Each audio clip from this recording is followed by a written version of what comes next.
আজকে মজাদার একটা তরকারি রান্না করব। এখন যত শীতকাল বাজারে কিন্তু নতুন আলু পাওয়া যায় আর নতুন আলুর দাম কমে গেছে। আজকে রান্না করে ফেললাম নতুন আলু দিয়ে ডিম দিয়ে মজাদার তরকারি। হ্যালো হেভিয়ান্স, আসসালামু আলাইকুম। সবাই কেমন আছেন? ভালো আছেন? আশা করি সবাই ভালো আছেন। আলহামদুলিল্লাহ আমিও ভালো আছি। আমি কিন্তু এখন ডিম আলুগুলো আগে থেকে সিদ্ধ করে নিয়েছি আর সিদ্ধ করে ডিমের ছোলাগুলো ছাড়িয়ে নিলাম। দিয়ে দিলাম তেলটা গরমের মধ্যে পরিমাণ মতো লবণ হলুদ দিয়ে দিলাম। ডিমগুলো ভেজে নিলাম ভালোভাবে। ডিমগুলো এখন নামিয়ে নিলাম। দিয়ে দিব আদা রসুন বাটা। আমি কিন্তু আদা রসুন জিরা এগুলো সবগুলো একসাথে বেটে নিয়েছিলাম। দিয়ে দিলাম এখন, দিয়ে নাড়াচাড়া করে সব ময় মশলা দিয়ে দিলাম।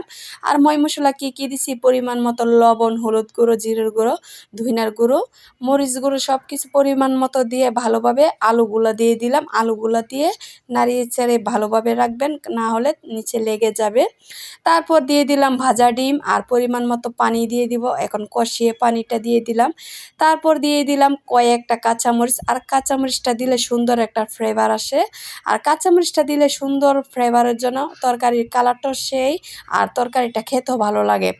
এখন কিন্তু আমার ডিমের তরকারিটা রান্না কমপ্লিট হয়ে গেছে। আর আমার তরকারির কালারটা আপনাদের কাছে কেমন লাগলো বন্ধুরা অবশ্যই কমেন্ট করে জানাবেন। আর আজকের ডিমের তরকারিটা খুবই মজা হয়েছিল। আপনারা যদি খাইতেন অবশ্যই বুঝতেন।